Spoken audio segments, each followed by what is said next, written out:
Well, it's a beautiful thing to see in the morning. Good morning. July 19th. A little foggy this morning. It's starting to burn off. Gonna head down to the barn here. I am in charge of feeding my cousin Andy's horses. She's out in Montana for a wedding. Her son Rob. Congratulations, Rob. And I heard it's a little dry out there, so be interesting to get the report back from her to see just how dry it is. I know a while back they had a dust storm out there and caused a bad accident on an interstate. Some people lost their lives. That wasn't good. So nice and cool this morning, which is a good thing because we had to have a fan in the window because our AC is out. I don't know why. It's just not blowing cold air anymore. Not good for my wife's MS, that's for sure. So yesterday was an interesting day. I will fill you in on that here in just a little bit. Cooper and Rocker are patiently waiting. So are the donkeys and Shiloh, everybody. Let me fill you in on why it was an interesting day yesterday. So my dura-max, you may have seen it on another video that the sending unit in the fuel tank was out and pretty much telling me I was on E all the time. I went that way for like 3 weeks. Just had to remember how much fuel was in it. So we dropped the fuel tank, went to change that out, and we got to noticing how bad the frame was rusted at the back end. And you know, I've been pulling that gooseneck, which I probably, you know, the gooseneck's probably weighing 16,000 pounds behind me, if not 17. But anyway, when I put a full load of hay on it and go. But I've been noticing a little bit of give when I'm down the road and I've got the trailer balanced out. It's more when I've got the trailer balanced out. It just, something didn't feel right. May have been the truck itself. If you'd see the way it looks, I've been very lucky hauling stuff around, because if that frame would have broken too, it'd have been a really bad accident. I may not be standing here talking to you, so, or may not be standing up straight anyway. So that was that. With my cousin Mindy, hello. So that is going down the road. It is done. We've considered it done. I've taken the fuel tank out. I've taken my toolbox out. That stuff is over here on the concrete. Shopping for another truck. Thought I had found one.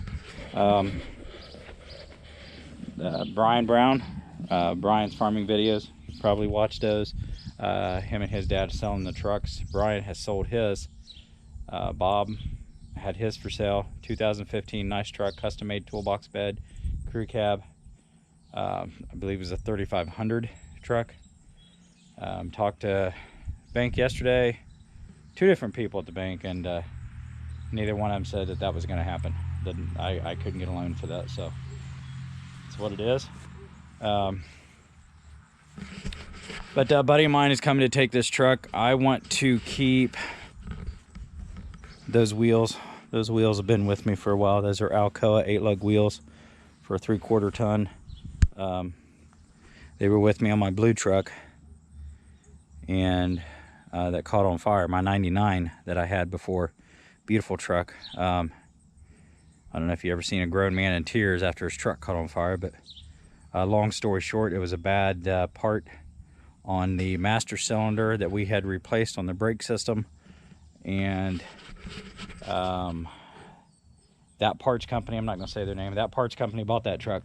After a little investigation of what had happened, basically the side of it popped out. I delivered hay down in Germantown Parked, was unstrapping the load, and heard a pop like a balloon, and noticed flames out the front end of the truck. So I was able to get it, start it, move it away from the guy's barn out in the middle of his lot. Called the fire department, and she burned up. She burned up bad, but those wheels made it. So I talked to the guy, buddy of mine, who's going to buy the truck as is, and he's letting me keep those wheels and tires. The back tires are just about brand new. Really sad to see this truck go. We went out and got this truck pretty quick after that blue one burned up because we had to have a truck. And we're in the same situation now where we have to have a 3/4 ton truck, especially now since I have the gooseneck. Half tons will not pull that. Dad wanted to put a gooseneck ball in his. I said, no, that's not going to work. So no, the truck's not built for that.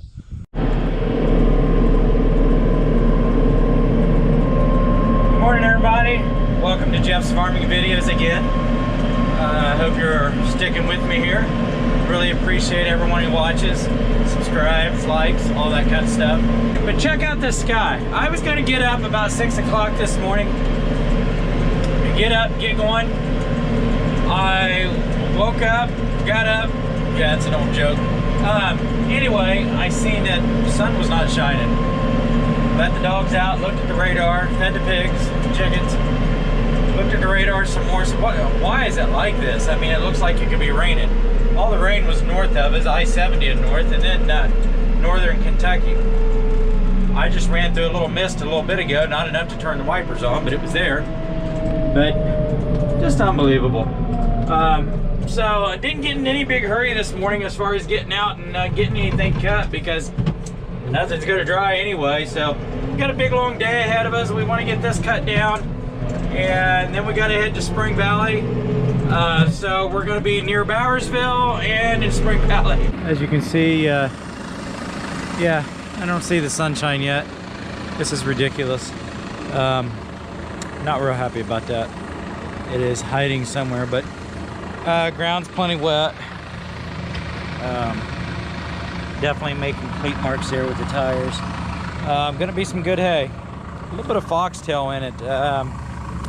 And these little guys. Where'd you go? See 'em? Grasshoppers, leaf hoppers, whatever you want to call them. See how green they are? Well, that guy just buried himself in there to hide. Hopefully I've gotten a bunch of them. These guys eat the alfalfa. There you are back out there, aren't you? So, I'm calling them leaf hoppers. Yeah, one just hopped off. You see them hopping all over the place. I actually think the leaf hoppers are black. But these little guys are green as can be. But good alfalfa in here. I don't see where they've been eating too much of it, really. Small leaves may have something to do with the weather, I'm not sure. A little bit of yellowing in there, which is a deficiency of something and too much water. There's a leaf there that's got a little something going on with it.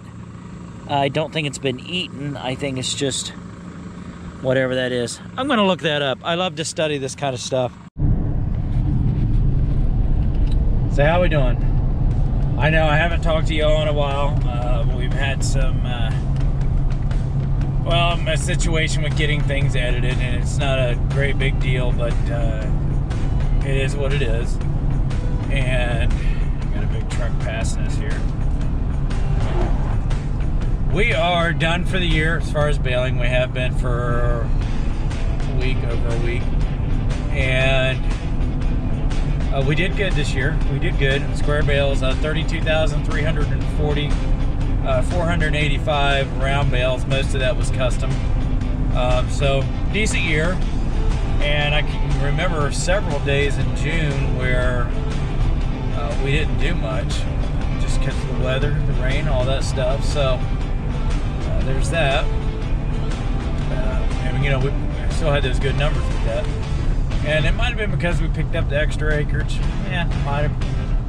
I think if we'd have had those days back in June, I think we would have most likely been looking at, you know, 35, 36, somewhere in there. no doubt about it. Squirrel, I am looking directly at the Goodyear blimp that is about to travel over top of, well, that's east of Bowersville. I just went through the little town of Port William, but it's out there. I know the camera probably would not pick it up. Maybe you can if you zoom in. There's a blimp way up there. Like it says Goodyear. I don't know if it was in Cleveland for Monday Night Football where the Browns destroyed my Bengals. Wow, I don't even want to get into that. But we have cleaned up some equipment. I've cleaned up the round baler, the mower. I'm still using the square baler, and what I mean by still using it is that we are rebaling some hay, throwing it back through. I've got some complaints. Actually, a couple of horses had gotten sick because the alfalfa was too strong, and we had to add some grass to it.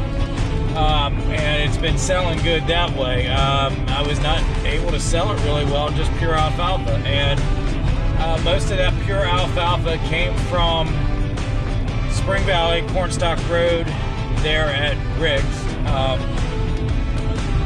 So I want to work a new deal with him next year anyway. And if we don't do Spring Valley, which, you know, I need to crunch some numbers. I love to do that. Sit down and, you know, this is what we made. This is what we lost. This is, you know. All right, I'm just about back here at the farm. Like I said, probably going to do an oil change on this truck and load up our 70 bales for tomorrow morning. And that's that. All right, we'll see ya.